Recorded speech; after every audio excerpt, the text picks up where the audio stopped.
날마다 하나님 말씀 가까이 있는 성도님들에게 하나님의 은혜가 함께하길 원합니다.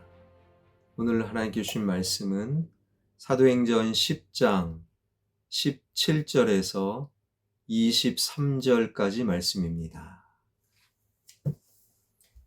베드로가 본 바 환상이 무슨 뜻인지 속으로 의아해 하더니 마침 고넬료가 보낸 사람들이 시몬의 집을 찾아 문 밖에 서서 불러 묻되 베드로라 하는 시몬이 여기 유숙하느냐 하거늘 베드로가 그 환상에 대하여 생각할 때에 성령께서 그에게 말씀하시되 두 사람이 너를 찾으니 일어나 내려가 의심하지 말고 함께 가라.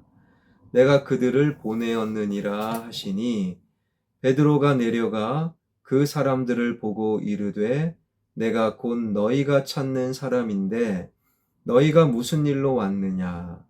그들이 대답하되 백부장 고넬료는 의인이요 하나님을 경외하는 사람이라 유대 온 족속이 칭찬하더니 그가 거룩한 천사의 지시를 받아 당신을 그 집으로 청하여 말을 들으려 하느니라 한데 베드로가 불러들여 유숙하게 하니라.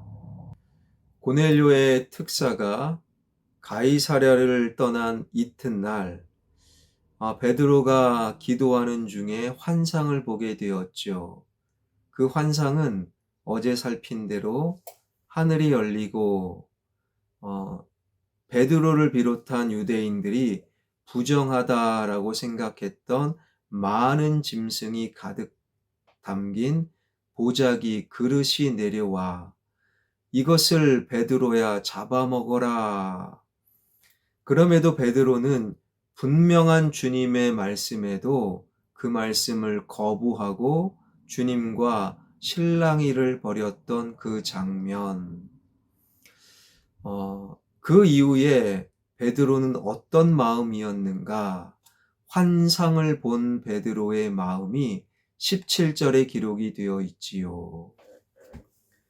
베드로가 본 바 환상이 무슨 뜻인지 속으로 의아해 하더니 마침 고넬료가 보낸 사람들이 시몬의 집을 찾아 문 밖에 서서 베드로는 그 환상의 의미 그것을 알기보다는 오히려 의아해 했다. 의아해 하다라는 단어는요. 몹시 당황하다라는 뜻이에요.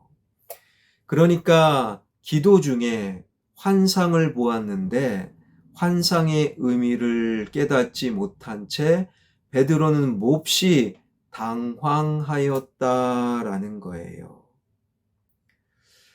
그런데 중요한 질문은 바로 이 환상을 본 그리고 몹시 당황했던 그리고 이방인에 대한 편견을 바로잡기 위한 하나님의 그 환상을 베드로가 본 장소가 어디냐라는 질문이에요.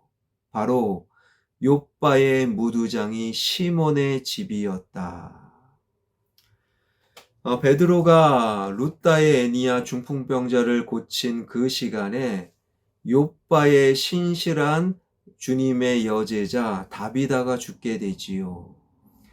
욥바의 그리스도인들이 루다에 있는 베드로를 서둘러 초청하여 욥바에 온 베드로를 통해 하나님은 죽은 다비다를 살리셨어요.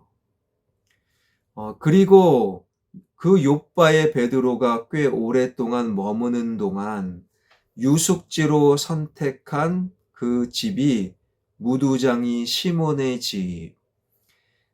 유대인들은 그리스도인들은 당시 무두장이를 사람 이하로 취급을 했지요.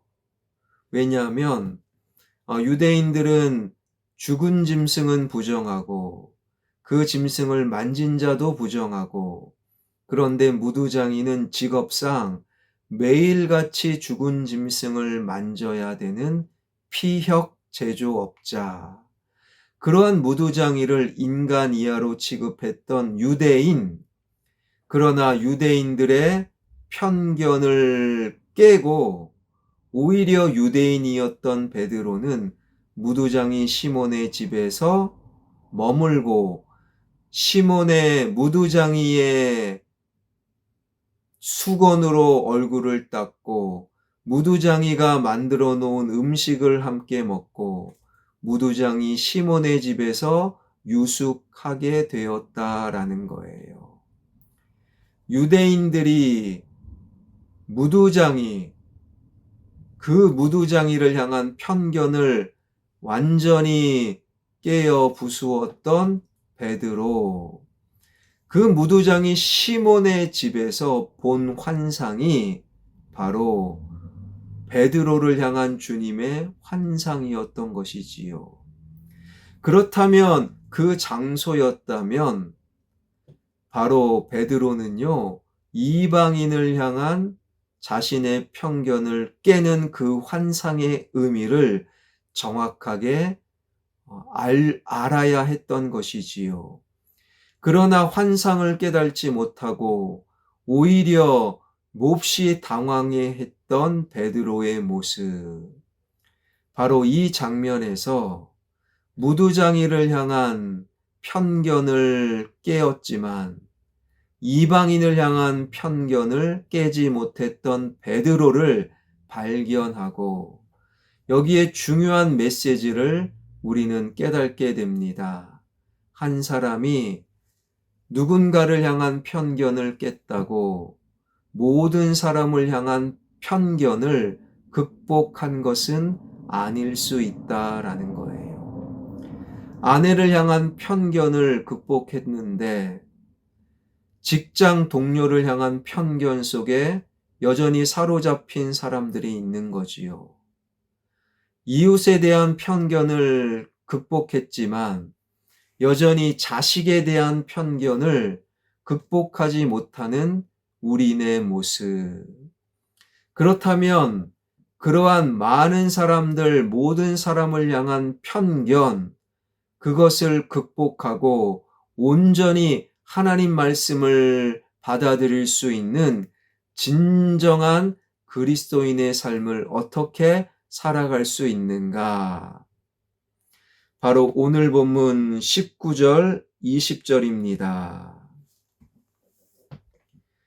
베드로가 그 환상에 대하여 생각할 때에 성령께서 그에게 말씀하시되 두 사람이 너를 찾으니 일어나 내려가 의심하지 말고 함께 가라. 내가 그들을 보내었느니라 하시니.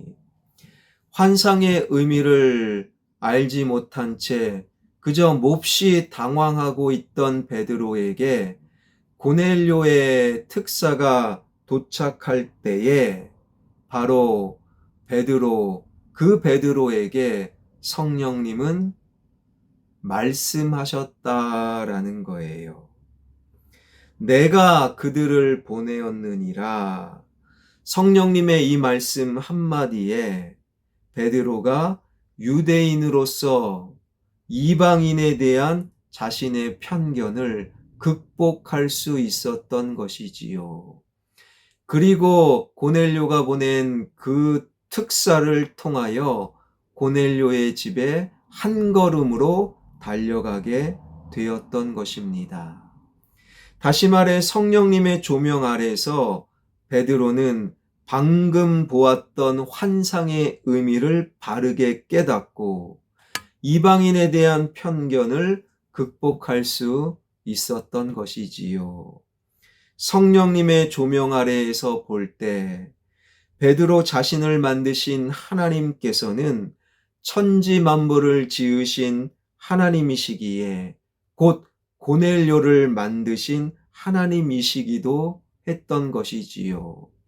성령님의 조명 아래 생각할 때에 주님을 면전에서 3번씩이나 부인했던 자신을 깨끗하게 하신 주님, 그런 주님이라면 경건하게 하나님을 경외하는 이방인 고넬료를 당연히 깨끗게 하셨음을 베드로는 생각할 수 있었던 것이지요. 성령님의 빛 가운데 살펴볼 때 갈릴리의 하찮은 어부인 자신을 구원하신 주님, 그 주님의 사랑이 로마의 백부장 고넬료를 외면하실 이유가 없었던 것이지요. 성령님의 조명 아래 볼 때 말씀이 제대로 보이고 우리 영혼의 어둠은 떠나가 우리의 편견, 다른 사람을 향한 편견을 온전히 극복할 수 있는 것입니다. 그렇다면 이제 우리는 인간에 대한 모든 편견을 어떻게 극복할 수 있는가? 그것은 성령님의 조명 아래에서, 성령님의 빛 가운데에서만 다른 사람에 대한 편견이 종식될 수 있음을 우리는 알게 되는 것이지요. 성령님의 빛 속에 설 때만 내가 만나는 혹은 나를 둘러싸고 있는 모든 사람들은 나로 하여금 그들과 사랑하며 그들과 예수님의 이야기와 그리고 복음의 이야기를 함께 나누라고 하나님께서 나에게 허락하신 하나님의 사람들로 볼 수 있게 되는 것이지요. 사랑하는 성도 여러분, 나의 아내를, 나의 남편을, 나의 부모님을, 나의 자식을 내가 원하는 대로 빚어낼 수 있다, 내가 바꿀 수 있다라는 편견에서 우리가 벗어날 때 우리는 비로소 우리 가족들과 온전한 관계를 맺어갈 수 있는 것이지요. 그들을 변화시키려고 하지 마십시오. 편견 중에 가장 무서운 편견은 언제나 상대가 변해야 좋아진다라는 당신의 편견. 편견의 극복이 시작되는 출발점은 바로 성령님. 성령 하나님이 나와 우리와 함께하여 주셔서 먼저 내가 변화되게 하여 주시고 다른 사람을 향한 편견을 극복해 나가는, 그리하여 온전히 주님 말씀 받아들일 수 있는 저와 여러분 우리 모두가 되길 주님의 이름으로 축원합니다. 기도하겠습니다. 성령 하나님, 이 시간 화평의 모든 가족들에게 성령의 빛을 비춰주시고 그리고 영상을 통해 말씀을 가까이 하는 하나님 성도들에게 성령의 빛을 비춰 주시옵소서. 성령의 빛 가운데 내 영혼의 편견, 그 어둠은 떠나가게 하여 주시고 주님의 말씀을 온전히 받아들이고 다른 사람을 주님의 시선으로 바라볼 수 있는 진정한 그리스도인 나와 우리가 되게 하여 주옵소서. 주님의 능력, 주님의 은혜가 환우들 가운데 함께하여 주옵소서. 나사렛 예수의 생명력으로 그의 질병의 권세가 묶임을 당하고 떠나가는 역사가 일어나게 하여 주시옵소서. 면역력을 높여 주시옵소서. 암세포가 떠나가게 하여 주시옵소서. 오장육부의 질병의 권세야 묶임을 당하고 떠나갈지어다. 영육간의 강건함으로 일어설 수 있는 우리 환우들 되게 하여 주옵소서. 예수 그리스도의 이름으로 기도하옵나이다. 아멘.